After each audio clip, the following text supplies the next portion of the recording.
Hello, mga kamaster, maraming salamat po sa lahat ng tumatangkilik ng Number 1 Supreme Warrior. Paki-follow and subscribe mga master para sa mga susunod pang mga kabanata. Number 1 Supreme Warrior. Kabanata 831. Tumango ang mukha ni Spectre habang nagsalita siya.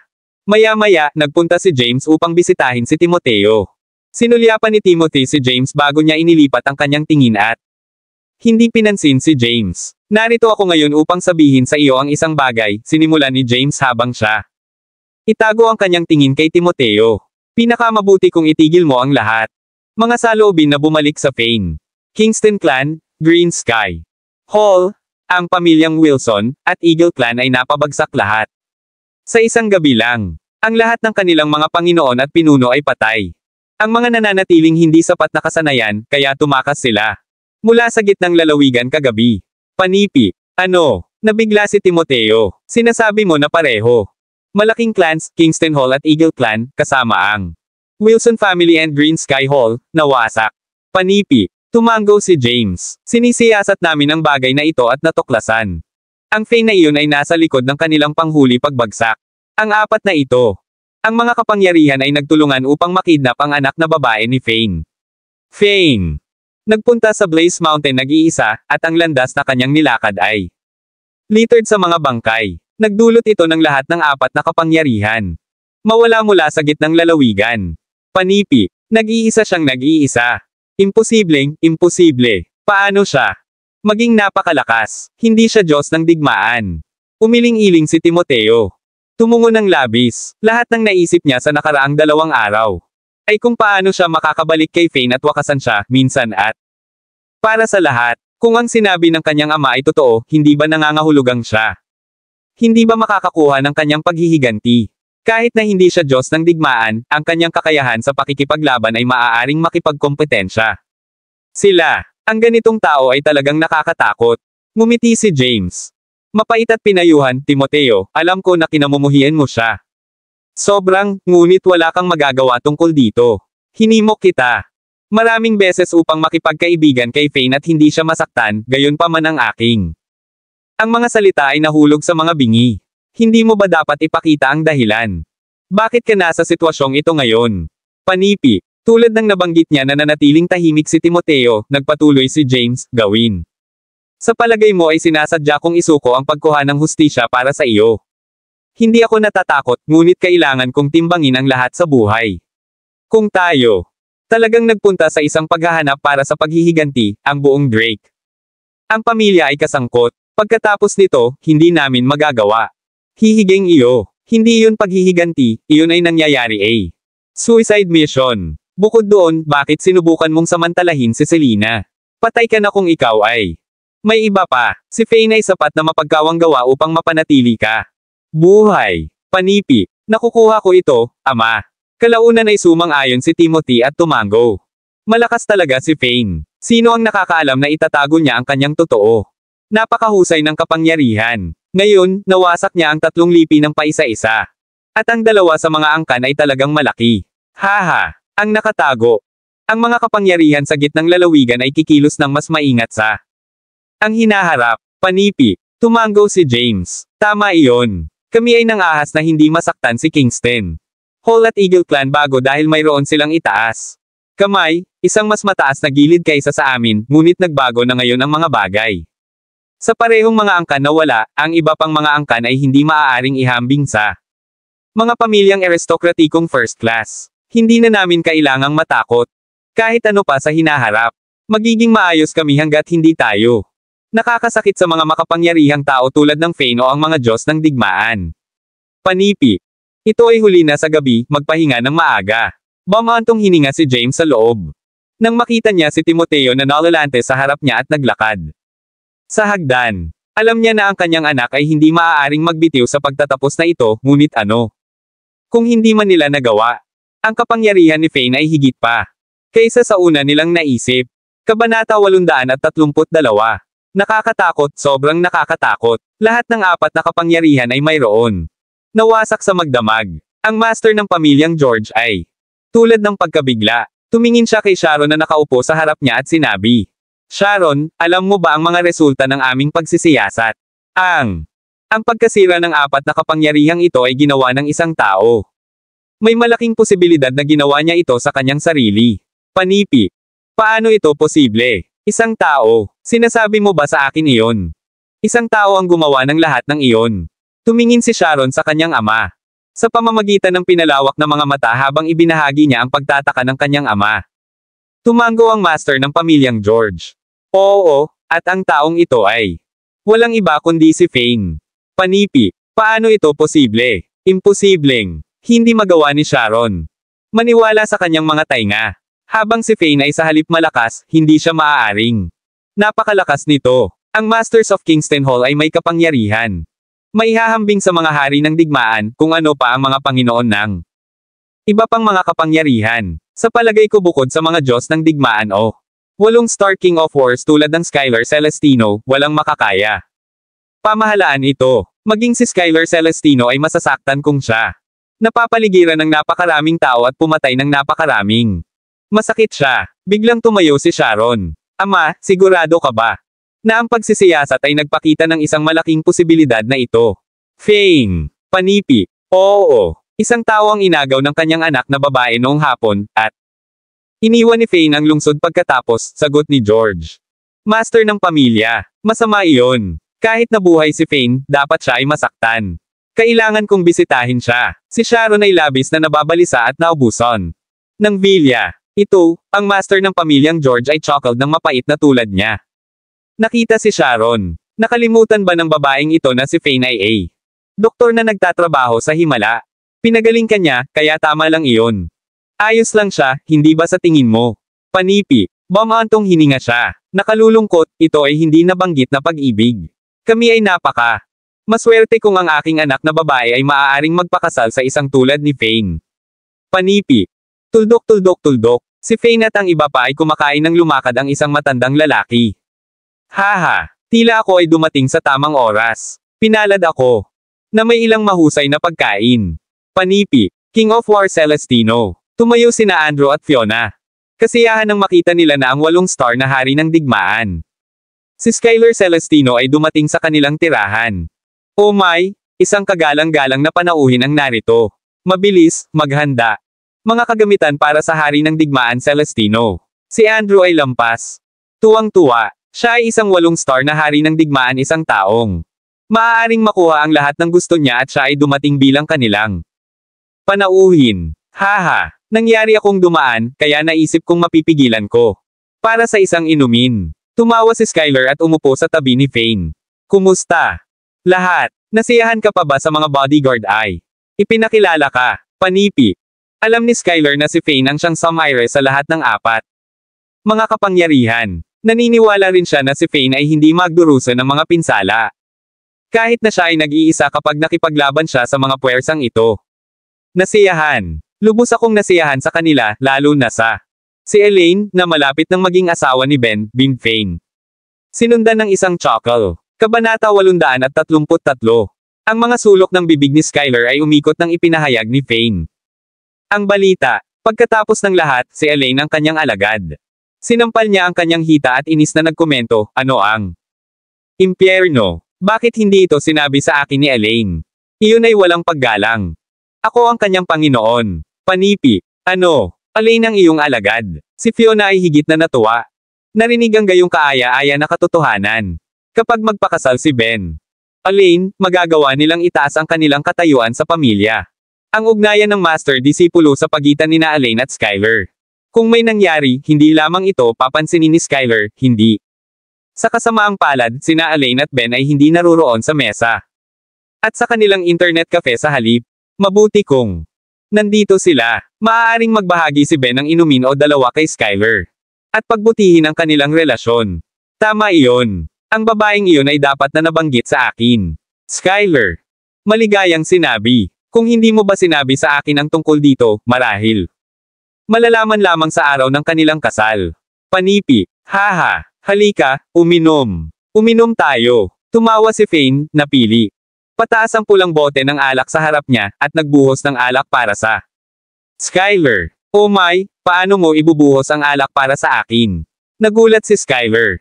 Dahil ito ang kataas-taasang master sa harap niya. Siya. Walang pag-iisip na blurted, dapat akong magbubuhos ng alak para sa iyo. Sakto habang pinag-uusapan niya iyon, napagtanto niya na nakagawa siya ng isang nakamamatay na pagkakamali. Itinago ni Fane ang kanyang tunay na pagkakakilanlan at walang tao sa talahan na yan kasama na si Selena sa palagay niya na siya ang kataas-taasan. Mandirigma, nagbigay si Skyler ng isang napahiya ng ngiti habang siya ay nakilala sa kakaiba. Mukhang ipinadala ang kanyang paraan, at ipinaliwanag niya, ibig kong sabihin, ako. Maaaring gawin ito sa aking sarili. Tiyak na magagawa ko ito sa aking sarili ayon sa gusto ko. Ibuhos ang aking sariling alak. Kayong mga tao ay masyadong mapagbigay. Mga tao. Sino ang umiinom ng pamilya, at walang katayuan? Pagkakaiba sa pagitan namin. Hindi kayo dapat mag-abala. Iyong sarili din. Panipi, si Fiona at ang iba pa ay natanto ang nangyari. Ano? Sinabi ni Skyler na masyadong nakakagulat para sa kanila.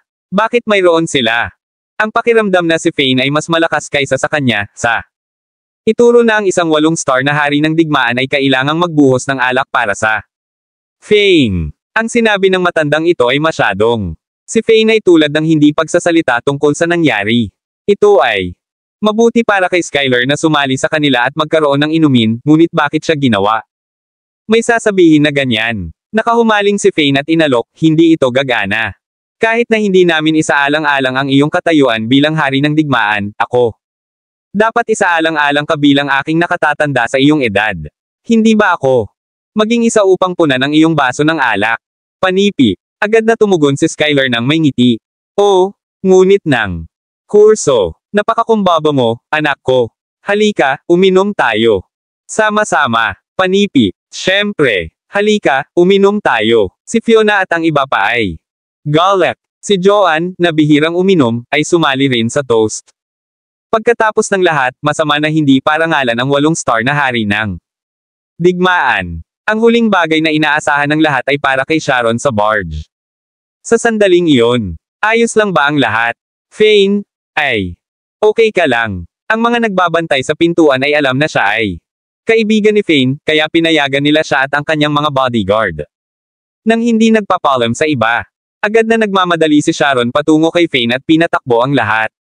Sa kanyang katawan, ano ang pakiramdam mo? Fretted Sharon. Ay, nasasaktan ka. Panipi. Ang Fane ay talagang flustered, maraming mga mata ang nasa kanya. Well, walang nangyari, dumating ang agarang sagot ni Fane. Miss Sharon, hindi ko alam kung ano ang iyong pinag-uusapan. Huwag. Mukha akong maayos. Panipi. Agad na nakakarelax si Sharon matapos ang tugon ni Fane. Talaga. Salamat sa kabutihan, ikaw ay mabuti. Natakot ako nang marinig ko. Sinabi ng aking ama na binawi mo ang Kingston Hall, Verde. Sky Hall at ang iba pang makapangyarihang angkan. Naisip ko na ikaw ay masaktan habang pinatay mo ang napakaraming tao sa iyong sarili. Ito ay pagkatapos lamang nang tumingin siya kay Selena, na nasa tabi. At napagtanto na marami siyang ginawa. Ngumiti siya. Nakakahiya at namula. Kabanata 834. Ano? Sumigaw si Fiona nang marinig ang sinabi ni Sharon. Paano ito posible? Miss Sharon, nakakuha ka na ba? Mga bagay na halo-halong dito. Ang 4 na makapangyarihang angka na mayroon. Ang mga sangkawan ng mga kalalakihan, kasama ang pamilyang Wilson, ay binawi ng Fane. Panipi. Tumayo si Fane, petrified at flabbergasted. Kung hayaan niya si Sharon patuloy na patakbuhin ang kanyang bibig, ang kanyang pagkakakilanlan ay mailantad. Para sigurado, sumimangot si Sharon at sinabing, doon, walang aktwal katibayan, kaya sa palagay ko. Sinabi sa akin ng aking ama tungkol dito. Panipi. Tumawa si Fane at sinabi ng mahinahon, salamat sa iyong pag-aalala. Miss Sharon, ngunit dapat kang nagkamali dito. Paano? Natapos ko ang ganoong pag-asa. Ang nag-iisang tao dito na maaaring gawin. Iyon ay si Skyler Celestino, isang 8-star na hari ng digmaan. Panipi. Agad niyang binago ang paksa habang nagsalita siya, mabilis. Magdala ng ilang mga kagamitan para kay Miss Sharon. Dahil narito ka, kumain ka at uminom kasama namin. Panipi. Ngumiti si Sharon. Oh my, si King of War Celestino ay narito din. Kung iyon ang kaso, tatanggapin ko ito ng may malaking karangalan. Panipi. Tiyak na, Miss Sharon. Huwag mag-atubiling sa susunod. Pakiramdam mo ay darating. Trituhin lamang ang lugar na ito tulad nito. Sa iyo, sige. Labis na nalulugod si Fiona sa sandaling iyon. Kahit na naisip niya kung ano ang nangyari bilang mahalaga. Ang mga tao tulad ng King of War Skylar Celestino at Sharon George. Binisita sila sa kanilang tirahan. Talaga, haha. Pagkatapos ay darating ako at mag-hangout kung kailan. Libre ako. Tumawa si Sharon at lihim na sumulyap kay Fane, kanya. Mukha ng pula dahil sa pagkahiya. Si Fiona ay may mataas na pag-asa na ikakasal ni Fane si Sharon dahil ang kanilang pamilya ay makakakuha ng yaman mula sa kanilang kasal. Sa kasamaang palad, si Fane ang blockhead na iyon ay sinusunod na sumunod sa kanya. At si Fiona ay nawawala para sa mga salita sa katotohanan. Hindi niya magawa. Tie Fane up at pilitin siyang magpakasal, di ba? Inaasahan lamang ni Fiona na lalapit sina Fane at Sharon. Matapos matugunan ang bawat isa ng higit pa. Kakaiba iyon. Kung hindi ito Fane, sino ito? Ang taong ito ay masyadong malakas. Walang inaasahan na gagawin ni Sharon. Bulong sa sarili pagkatapos niyang umupo. Sino ang nagmamalasakit sa kung sino ang taong iyon?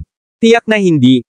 Fane. Sinabi ni Fiona sa sandaling iyon. Si Fane ay lubos. Malakas, at hindi siya masisira ng pawis kung lalaban siya ng 10. 20 tao ng sabay-sabay, ngunit imposible para sa kanya na patayin ang A. Ilang daan o libong mga tao. Paano siya magiging ganyan? Malakas. Kung napakalakas niya, siya ay isang 7 o 8 star na hari. Sa digmaan, hindi ba sa tingin mo? Hindi ba nangangahulugang hindi tayo kailangang mag-alala tungkol sa anumang bagay sa ating buhay? Panipi.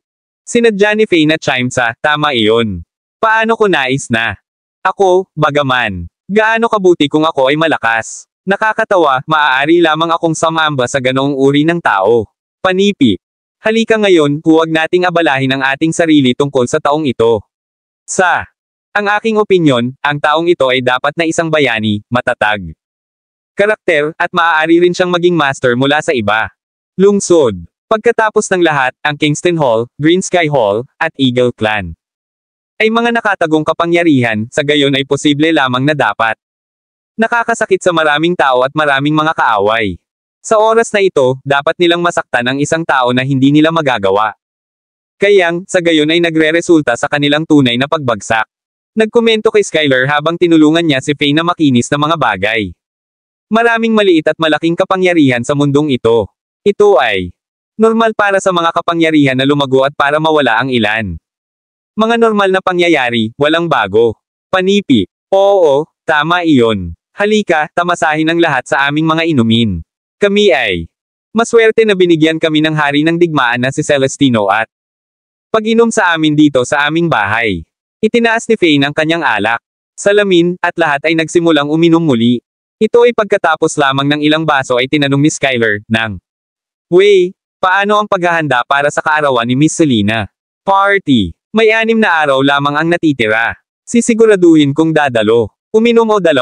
Panipi. Handa na ang lahat. Inaanyayahan namin ang King of War Celestino. Kung maaari kang dumalo sa pagdiriwang. Panipi. Kabanata 835. Ngumiti si Fane. Oh, my. Magaling iyon. Gosh Fiona na may ngiti. Pakinggan ang komento ni Skylar. King of War Celestino, magiging ako. Frank kasama mo, si Cecilia Taylor ng pamilyang Taylor ay din. Pag-aasawa kay Kelly Gold ng pamilyang Ginto sa araw na iyon. Ipinadala na nila ang mga paanyaya, at natatakot ako na. Pipiliin ng lahat na dumalo sa kanilang kasal sa halip na. Pagdating sa aming pagdiriwang. Panipi. Haha. At paano ito posible? Kahit na ang lahat dumalo sa kasal ni Kelly at Cecilia, hindi ko sila bibigyan. Mukha. Siguraduhin kong dumalo sa kaarawan ng kaarawan ng kaarawan. Pag-host para kay Selena. Haha. Pagkatapos ng lahat, gusto ko ang batang ito. Panipi. Nag-chalk si Skylar. Ang nais niyang sabihin ay ang lahat ng majors, hari ng digmaan, at marahil kahit na mga Diyos ng digmaan ay dumalo sa kaarawan ng kaarawan na inihanda para kay Selena. Ako rin. Tiyak na dadalo ako sa kaarawan ni Sister Selena. Party. Ipinahayag ni Sharon ang kanyang desisyon sa isang ngiti. Maraming salamat, kayong dalawa. Nag-aalala ako na walang tao. Pupunta sa pagdiriwang, at nakakahiya iyon. Panipi. Nagpapasalamat si Andrew. Mabuti na pareho kayong magiging. Pagdating, kahit na ang iba ay hindi. Pagkatapos ng lahat, si Miss Sharon at ang King of War Celestino ay mga mahahalagang tao. Panipi. Masyadong mapagbigay sa iyo ang sasabihin mo. Masyadong mapagbigay. Skyler. Agad na sinabi, kapatid, dapat kang uminom ng A. Salamin ng alak bilang iyong parusa. Panipi. Oo, dapat akong parusahan. Agad na ibinuhos ni Andrew A. Salamin ng alak para sa kanyang sarili at maligaya na ininom ito. Samantala, ang quartet ni Hugo, Ivan Taylor, Ken Clark, at Zena. Si Jackson ay nasa isang bar habang umiinom sila. Si Ken ay humagulgol sa kanyang mga saloobin sa ilang sandali bago siya nagsimula. Sa pamamagitan ng paraan, alam mo ba ang tungkol sa malaking balita na si Kingston Hall at 4 na iba pang makapangyarihang angkan ay naging napabagsak. Panipi. Oo, ito ay isang malaking issue. Sinabi lang sa akin ng aking ama. Panatilihin ang isang mababang profile at hindi nakakasakit sa sinuman, ngunit sa palagay ko siya. Ang pagiging maingat lamang para sa kanyang sariling kabutihan. Ngumiti si Neil. Mapait, kinuha ang baso ng alak sa harap niya, at natapos ang lahat. Ang alak, si Ken, sa kabilang banda, ay may nakasimangot sa kanyang mukha. Nagtataka ako. Sino ang taong iyon? Malakas talaga siya. Sa isa pang tala, 6 na araw ito sa kaarawan ni Selena. Nagtataka ako kung paano si Fane ay ginagawa na ngayon. Ang lason ay dapat gawin ang trabaho nito. Panipi. Oo, iniisip ko rin ito. Sa kasamaang palad, si Zena ay hindi kasama ni Ben ngayon na hindi makakakuha ng anumang balita tungkol sa sitwasyon ni Fane. Ang taong ito ay nakakuha ng isang malusog na pangangatawan at sa halip bihasang makipaglaban. Nagtataka ako kung paano siya ngayon. Matapos ubusin ang lason, tugon ni Neil.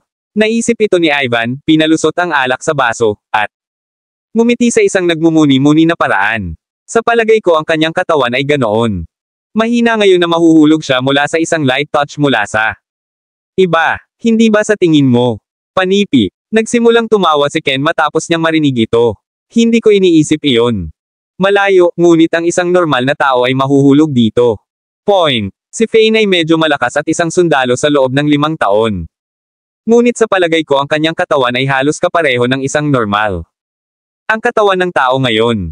Ang anumang bodyguard ay makakaya. Buritin mo siya. Panipi. Dapat ay natuklasan niya na may mali ngayon. Ay. Nagtataka kung pareho siya at si Selena ay nag-aalala tungkol sa kung ano ang gagawin. Susunod. Ngumiti si Ivan. Hindi mahalaga. Upang maging ligtas, ay isipin na pinakamahusay para sa amin na makahanap ng isang pagkakataon at suriin ang sitwasyon sa kanilang lugar. Gusto kong makita ang kanyang pag-unlad pagkatapos. Nalalason. Panipi. Tama iyon. Pagkatapos ng lahat, ang kanyang bahay ay kabaligtaran lamang sa atin. Ako na.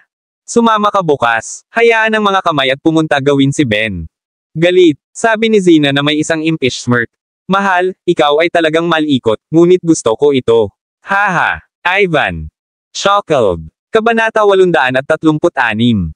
Maaga sa susunod na umaga, habang si Selena, Fane, at ang iba pa naglakad-lakad sa bakuran, lumakad sina Ivan at Zena. Habang may hawak na kamay. Ivan, bakit ka nandito? Agad na ang mukha ni Selena. Madilim nang makita niya sina Ivan at Zena. Tanong niya.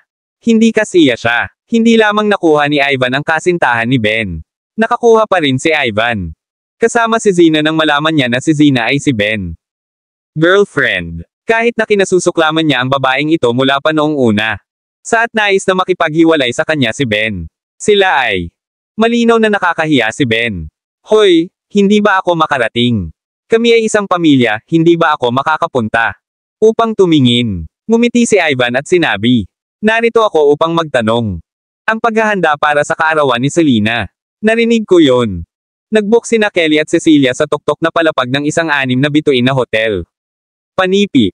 Nang magsalita si Ivan, nakatitig siya kay Fane. Gusto niya. Upang obserbahan kung ang Fane ay lumitaw na mahina. Haha, hindi mo kailangang mag-alala tungkol sa bagay na ito, ako. Tiwala sa aking asawa. Nang sinabi niya na ang lahat ay handa, kung gayon ang lahat ay ihahanda. Naniniwala rin ako na ang aking asawa ay sorpresahin ako. Malamig na ngumiti si Selena at nagpakita ng isang estranged expression kay Ivan. Oh my, honey, nagtataka ako kung ano ang mali sa akin. Nakakahiya ako. At mahina ang aking mga paa. Minsan, nakakaranas pa ako. Paghinga at sakit sa dibdib ko. Mahina ang pakiramdam ko. Fane. Ay hindi pipi at sa lalong madaling panahon na intindihan niya kung bakit ang ibang partido nandoon ba? Hinaplos niya ang kanyang ulo sa layunin at inilagay ang isang mahina. Tumingin na may nakasimangot sa kanyang mukha. Paano yun posible? Hobby, ayos ka lang ba? Si Selena ay nagulat nang marinig niya ito. Mabuti pa rin si Fane kagabi. Bakit bigla siyang nakaramdam ng hindi maayos ngayon? Sina Zina at Ivan ay sumulyap sa isa't isa nang marinig nila iyon. Labis silang masaya dahil dapat na kinuha ng lason. Epekto bagaman hindi ipinakita ito ni Fane sa isang malinaw na pamamaraan. Ni siya ay tila labis na mahina, maaaring ito lamang. Isang bagay na may kaugnayan sa kanyang pisikal na lakas. Wala ito, marahil ay may kinalaman ito sa katotohanan. Na hindi ako nagpahinga ng maayos sa loob ng ilang araw. Ngumiti si Fane. Walang pasubali at sinabi, gusto mo bang pumunta at kumuha ng pag-check-up sa ospital? Si Selena ay bahagyang nag-aalala at patuloy na nagtanong. Hindi na kailangan iyon, honey. Kinuha ni Fane ang kanyang balikat. Tingnan mo, hindi ba ako mukhang mas mahusay ngayon? Bukod sa iyon, ako mismo ang doktor. Sinuri ko ang aking sarili at hindi tuklasin ang anumang mali. Ito ay maaaring maging isang kakulangan ng pahinga. Panipi. Sina Ivan at Zina ay labis na masaya nang marinig nila ito. Oh my, hindi ba iyon si Ben? Bumalik ka na. Sa sandaling iyon, Zina. Binati si Ben nang makita niya si Ben na naglalakad kasama ang dalawang maganda. Mga bodyguard, kumusta ka kamakailan? Hindi pa kami nagkakilala. Para sa ilang oras ngunit bakit sa palagay ko pareho ka pa rin ng hitsura? Tulad ng dati mo, bakit ka pa nagbibihis? Malinaw. Panipi. Si Ivan, sa kabilang banda, ay may ngiti. Narinig ko iyon. Binuksan mo ang isang kafe sa internet at ngayon ay isang negosyo. May-ari, may girlfriend ka na ba? Hayaan mong sabihin ko sa iyo ang tungkol sa kasintahan ko. Napakaganda niya at ligaw sa gabi. Panipi. Hoy, ikaw. Namula si Zina at gaanong itinulak si Ivan sa kanya. Dibdib gamit ang kanyang maisla na kamao. Kabanata 837. Lahat ay maayos dahil madali akong nasiyahan. Ngumiti si Ben. At sinulyapan si Elaine, na nakatayo sa tabi niya. Si Elaine ay ngumiti ng matamis na bumalik at hinawakan sa kamay ni Ben. Zina. Jackson, hindi ko talaga alam kung paano pasalamatan ka. Sumuko ka na. Ang isang mabuting tao at nakuha ko na ang mahalagang taong ito ngayon. Panipi. Ikaw, nakakuha ka ng kasintahan. Nagdilim ang mukha ni Ivan kung kailan. Nakita niya sila. Siya ay bahagyang naiinggit habang si Elaine ay may magandang figure at magagandang mata. Mukha rin siyang mas bata at mas maganda kaysa kay Zina at nagkaroon ng isang fairy-like aura. Tiyak na iyon. Ako ba, Ben Taylor, mukhang isang taong hindi makakakuha ng kasintahan.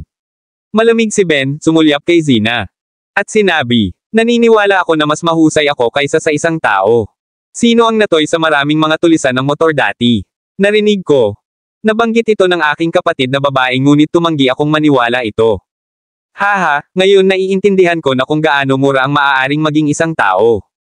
Maaari mo siyang makuha hanggat mayroon kang pera. Panipi. Ikaw. Galit na galit si Zina.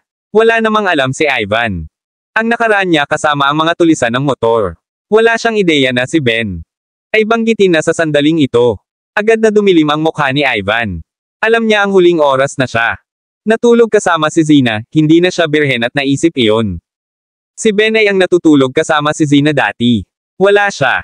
Ideya na si Zina ay tumawid sa mga landas na may maraming mga gangsters sa ang nakaraan. Paano siya mananatiling kalmado kapag nalaman niya ito? Ang babae ay natulog sa napakaraming lalaki. Bukod doon, napakarami ng kasintahan ni Ben. Prettier kumpara kay Zina. Sinasabi ba niya ang totoo? Tumingin si Ivan kay Zina at nagtanong. Na may madilim na ekspresyon sa kanyang mukha. Ivan, huwag kang maniwala sa katarantiduhan na sinabi niya. Naghang ako. Out kasama ang mga tulisan ng motor dati ngunit nasiyahan lamang kami eh. Mag-asawa ng magkasama. Hindi ako casual na babae. Zina. Ay natakot na ipinaliwanag niya ng mabilis kay Ivan. Ang kasalukuyang pamilyang Taylor ay isang pangalawang uri ng aristokratiko. Ang pamilya at si Ivan Taylor ay ang batang master ng isang pangalawang uri ng aristokratikong pamilya. Kung magpakasal na sila sa lalong madaling panahon. Pagkatapos, siya ay magiging isang batang may bahay. Hindi ba ito ang buhay? Gusto niya mula pa noong una. Nais ni Ivan na masiraan ng malakas si Zina. Gayunpaman, naisip niya tungkol dito at napagtanto na hindi siya maaaring magkasalungat. Zina ngayon din. Pagkatapos ng lahat, ang sitwasyon ay turn laban sa kanya kung nagagalit siya. Si Zina at sinabi niya sa kanya ang tungkol sa pagkalason kay Fane. Kahit matanda na. Babaguhin ni Master Taylor ang kanyang opinyon tungkol sa kanya kung ang luma. Alam ni Master ang tulad ng isang kasuklam-suklam na kilos. Malinaw na naintindihan ni Ivan na ang matandang Master na si Taylor ay isang taong nagbigay pansin sa integridad at pagiging matuwid. Siya ay hindi makukonsulte sa isang taong gumagamit ng mga kasuklam-suklam na paraan. Haha, Ben, alam ko na sinusubukan mong magmaneho ng isang kalso. Sa pagitan namin, sa iyong mga pangarap, hindi ako nahuhulog para sa trick na ito nang. Sa iyo, tumawa si Ivan. Hinailan niya ang kamay ni Zina at sinabing, halika. Hayaan na. Ayokong mag-aksaya ng oras sa pagsasalita sa mga ito. Tao, panipi. Matapos gumawa ng maraming mga hakbang, naisip ni Ivan tungkol dito, nakabukas sa paligid, at sinabi kay Fane, sa pamamagitan ng paraan, Fane, bagaman. Ang kaarawan ni Selena ay nasa parehong araw tulad ng kasal ni Cecilia. Hindi mo na kailangang mag-alala tungkol sa anumang bagay. Tiyak na ako. Gumawa ng oras upang dumalo. Pagkatapos ng lahat, si Selena din ang aking pinsan at lahat tayo ay mula sa pamilyang Taylor, tiyak na ibibigay ko. Mukha sa inyo, panipi. Malamig na ngumiti si Fane matapos niyang marinig ito at sinabing, hindi ito. Mahalaga kung bibigyan mo ako ng mukha o hindi. Pagkatapos ng lahat, hindi namin talaga. Maligayang pagdating sa iyo. Maaari kang mabaygo pagdating mo. Over. Panipi. Malinaw na alam ni Fane na nais ni Ivan na dumating sa kaarawan. Party upang makita kung paano siya namatay. Gayunpaman, si Ivan ay magiging nabigo pagkatapos noon. Ivan, huwag maniwala sa isang salita na sinabi ng baliw na si Ben. Kinamumuhian niya ako, dahil hindi niya ako makukuha. Matapos nilang lumabas ang villa, si Zina ngumiti at ipinaliwanag kay Ivan.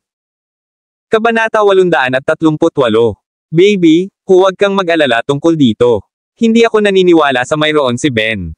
Sinabi na malinaw na sinasadya niyang sinusubukan na magmaneho wedge sa pagitan namin. Tiyak na nakikita ko ang kanyang mga motibo. Ivan. Niyakap si Zina at ngumiti. Gayunpaman, lihim siyang hindi nasisiyahan. Si Zina ay isang babae na mahilig sa pera at malinaw niyang maramdaman na ang babaeng ito ay kabuuang gintong digger, kaya ang sinabi ni Ben ay malinaw na totoo. Nang isipin niya ito, pinalakas niya ang desisyon sa hindi magpakasal kay Zina. Gayunpaman, hindi siya maaaring magkaroon ng pagkahulog kasama si Zina ngayon. At sabihin sa kanya na hindi niya ito pinakasalan. Kung hindi, ang batang babae na ito. Maaaring sabihin sa iba tungkol sa kung paano niya hiniling sa kanya na lason si Fane. Hindi ba ito kaila hilakbot kung si Fane ay nagawang makahanap ng isang antidote? Sa loob ng mga huling araw na ito, hindi niya maaaring makuha ang panganib kahit na ang posibilidad ay mababa. Sa makatuwid, kailangan niyang maghintay ng maraming araw hanggang sa pagkamatay ni Fane. Pagkatapos nito, maaari siyang mag-isip ng mga paraan upang makipaghiwalay sa kanya, ibigay ang kanyang pera, at umalis siya. Si Ivan ay talagang walang kahihiyan. Sa palagay ko narito siya upang gawin. Fane. Gaano siya katapang na sumang-ayon sa layunin na magtanong tungkol sa paghahanda para sa kaarawan ni Selena. Ngumiti si Ben, hinawakan si Elaine kamay, at pumasok sa villa. Hobby, ayos ka lang ba? Hindi ka ba komportable? Panipi. Matapos umalis sina Ivan at Zina, tumingin pa rin si Selena kay Fane. Nag-aalala, mainit ang pakiramdam ni Fane sa kanyang puso. Silly, napakaganda ng pakiramdam ko ngayon. Hindi mo ba namamalayan kung ano ang narito sina Ivan at Zina? Narito sila upang tingnan kung paano ako magiging kapag ang lason ay sumipa. Narito sila upang subukan ang tubig at dahil gusto nila. Tingnan akong namamatay mula sa lason ng napakasama, binigyan ko siya ng lasa ng ito, panipi. Oh, nakikita ko, Hobby, masama ka talaga. Paano ka magiging ganito? Mabuti sa pag-arte na halos na trick din ako sa iyo. Panipi. Nakarelax si Selena. Sinulyapan niya si Fane coquettishly at iyon. Tumingin na ginawa Fane enchanted. Haha, ano ang gagawin? Ang aking asawa ay isang pipi na batang babae na walang talino. Panipi. Tumawa si Fane at sinabi. Namula si Selena, tumingin sa paligid, at sinabi pagkatapos niya. Natuklasan na walang tao doon. Lahat ito ay dahil sa iyo. Kamakailan lamang ay nag-iingat ka. Paano mo ako ilarawan tulad ng iyon? Hindi ka pinapayagan na hawakan ako ngayong gabi. Panipi. Mahal, pasensya na. Umalis ka. Kuwait. Ang oras ay lumipad at balita tungkol sa 4 na makapangyarihang angkan ay Nawasak sa lalong madaling panahon lumipas. Tumigil ang lahat sa pagtalakay. Tungkol dito at lahat ay bumalik sa karaniwang mga paraan nito. Sa wakas, ang araw ng kaarawan ni Selena at Cecilias. Dumating ang hapunan sa kasal. Hobby, nasaan ang hotel na naibok mo? Si Selena, na mayroon. Nagbihis na, bumaba at nagtanong kay Fane. Bagaman naramdaman niya na sinabi ni Fane tungkol sa paghawak ng A. Ang party-stirring party ay bahagyang nasa ibabaw ngunit siya pa rin. Inaasahan ito. Sinulyapan ni Fane ang oras at ngumiti ng bahagya. Hayaan. Lahat ng.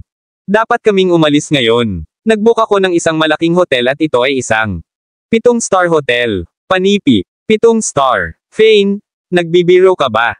Magkano iyon? Gastos. Dapat kang magbibiro, di ba? Nag-inaw si Ben ng malamig na hininga nang marinig niya ito dahil labis siyang nagulat. Naniniwala ako sa aming Panginoon. Ngumiti si Elaine. Si Fane ang kataas-taasang mandirigma at ang nasabing kaganapan ay wala sa siya. Dapat kang ipagmalaki muli. Bakit hindi mo sasabihin sa amin iyon? Hawak mo ang pagdiriwang sa tuktok na palapag ng 7-star hotel. Inilunsad ni Fiona ang kanyang mga mata kay Fane at galit na sinabi. Siya. Nadama na ang Fane ay hindi maaasahan. Hoy, Bienan, talagang propeta ka. Iyon mismo. Ito. Ngumiti si Fane. Hayaan, ang armada ng mga kotse ay naghihintay. Sa amin sa pasukan. Panipi. Kabanata 839. Isang armada. Nabigla muli ang publiko. Lahat ay naglalakad palabas. Pagkatapos lamang napansin nila ang isang armada ng 100 Rolls Royces, nakapark sa pasukan.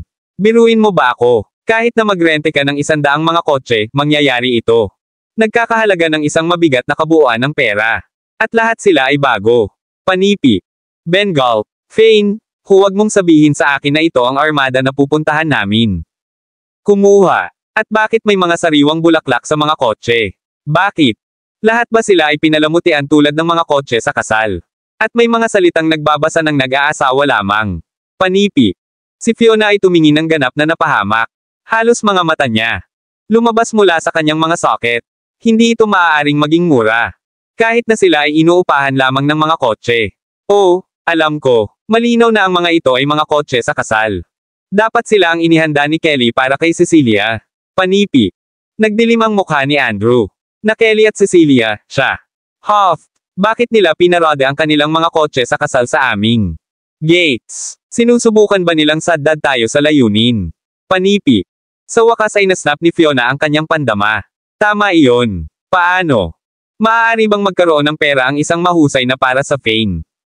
Ang nasabing isang armada. Ang pamilyang ginto lamang ang maaaring makabuo ng tulad ng malaking halaga ng pera. Pagkatapos ng lahat, ito ay para sa kasal. Seremonya ng kanilang batang master. Ngunit sa sandaling ito, ang isa pang armada ng mga kotse ay nagmamaneho ng hindi masyadong malayo. Ito rin ang mga kotse sa kasal Porsches, Bentleys, Audis, at BMW. Lahat sila ay mga mamahaling kotse. Gayunpaman, ang fleet ng kotse na ito ay hindi gaanong mahalaga kumpara sa 100 Rolls Royces. Marami sa mga dumadaan ang hinagupit ang kanilang mga telepono na kukuha. Mga larawan nang makita nila ang paningin.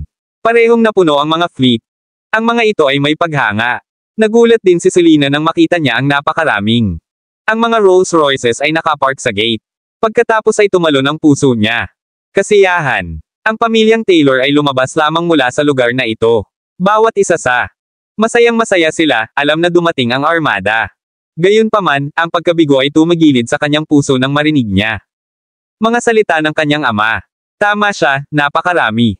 Rolls Royces. Walang paraan na inihanda ni Fane ang lahat ng iyon. Ngunit hindi niya inaasahan na ang armada ng mga kotse ay talagang huminto sa ang pasukan ng villa ng pamilyang Taylor. Natigilan ulit ito sa kanya. Ngumiti si Fane at kinuha ang kanyang kamay sa kanyang. Selena, naghanda ako. Ang armada ng mga kotse para sa iyo. Huwag kang mag-alala tungkol sa pera. Ikaw ang magiging pinakamagandang ikakasal ngayon. Panipi. Nobya, hindi ba ito isang kaarawan ng kaarawan? Panipi. Labis na nagulat si Selena.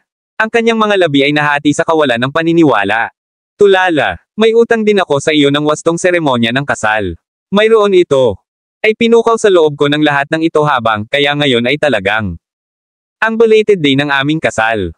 Panipi. Ngumiti si Fane, na puno ng pagmamahal ang kanyang mga mata. Fane, ay sinasabi mo na talagang inihanda mo ito. Buong armada ng mga kotse para sa amin. Ngunit ano ang tungkol sa kasal? Magbihis, hindi ba ako nakasuot ng damit na pangkasal para sa A? Kasal. At dapat ay naghanda ka ng singsing. Panipi, si Fiona ay labis na nasa sabik ngayon at hindi maabala. Upang tanungin kung saan nakuha ni Fane ang pera. Pupunta si Fane. Gawin ang parehong siya at ang reputasyon ng kanyang asawa na mag-skyrocket.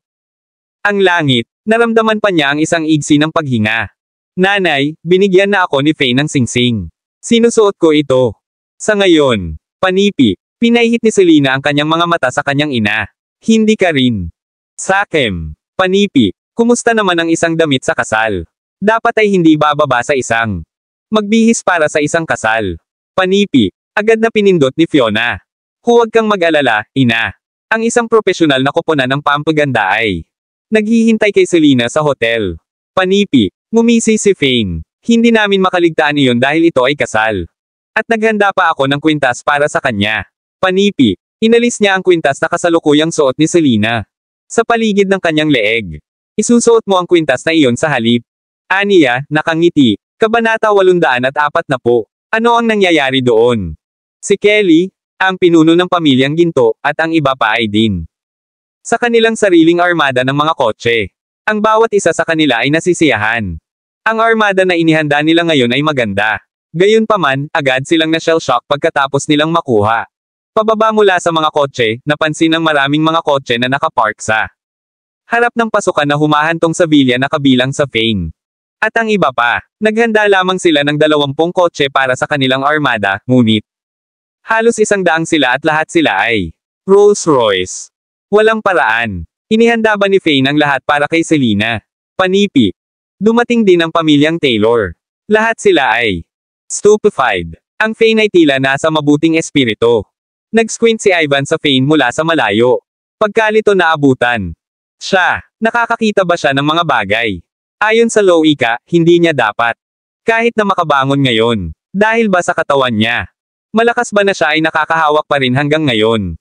Walang paraan. Lahat sila ay mga kotse sa kasal. Si Cecilia, na nasa isang gown sa kasal, ay nag-quirk sa kanyang mga labisa.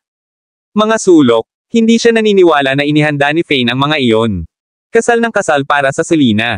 Tama iyon. Walang paraan na nangyayari. Panipi.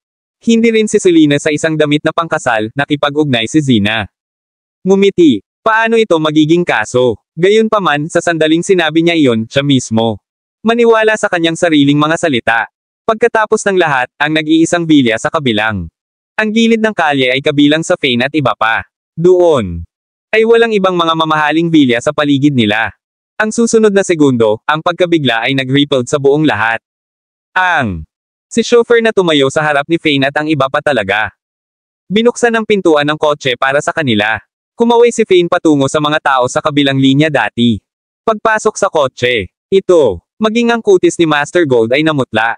Ang kanyang anak ay pagkakaroon ng kasal ngayon. Nagkaroon din ng kasal si Fane. Seremonya kasama si Selena. Mas mahalaga, ang kanilang armada ng nawala na ang mga kotse sa kanya. Ito ay isang malaking suntok sa kanya. Reputasyon. Hayaan. Pumasok sa kotse. Panipi. Sa huli, ang Master Gold ay maaari lamang mag-flash ng isang awkward na ngiti. At sabihin sa lahat na sumakay sa mga kotse. Sundin ang mga ito. Sinabi ni Fane sa driver. Di nagtagal, ang armada ng kotse ng gintong pamilya ay nagtungo sa prosesyon, at ang armada ng kotse ni Fane ay sumunod sa kanila. Bilis. Nangako si Fane na magpapadala siya ng mga ripple sa buong lungsod. Hey! Sa palagay ba niya ay magagawa niya iyon sa pamamagitan lamang ng pag-upa fleet ng mga kotse na ganyan? Anong biro? Maraming iba pang mga bagay na gugugol para sa isang kasal. Panipi. Master Gold, na nakaupo sa tabi ng Old Master Taylor. Chuckled bago magsalita, nag-book kami sa tuktok na palapag ng A. 6 na star hotel, G. Taylor. Nais naming mag-book ng isa mula sa A. 7 star hotel, ngunit hindi namin naisip na isa pang Tycoon. Mas mabilis na i-book ang lugar kaysa sa ginawa namin. Nag-book siya ng buong hotel. Panipi. Dito, ang Master Gold ay tumahimik sandali bago magpatuloy sa A. Walang malay na tono, kaya kailangan naming mag-abala sa iyo ng ilang sandali. Kami. Talagang walang pagpipilian. Hindi namin inaasahan ito. Panipi. Ang buong hotel. Gaano ka flamboyant? Kailangan niyang gastusin. Hindi bababa sa 20 hanggang 30 bilyong bucks. Panipi. Ang matandang master na si Taylor ay huminga ng hininga ng siya. Narinig iyon. Ang pamilyang Taylor ay isang pangalawang klase. Aristokratikong pamilya ngayon, ngunit hindi nila ito gugugol. Maraming pera para sa isang seremonya ng kasal. Ito ay tulad ng pagkasunog. Pera, na parang lumaki mula sa mga puno. Kahit na ang lugar na naibok ni Kelly ay hindi maaaring maging mura. Ito ay isang medyo maluho na lugar, at gastos ito sa kanila. 1,888 million bucks. Ngunit ang taong misteryo ay nag-book ng isang buong 7-star hotel. Ha! Bakit ang armada ng mga kotse ni Fane ay sumailalim sa amin? Panipi. Maraming salamat mga kamaster sa walang sawang pagsusubaybay, isang like, share, and subscribe naman dyan mga kamaster. Abangan ang susunod pang mga kabanata.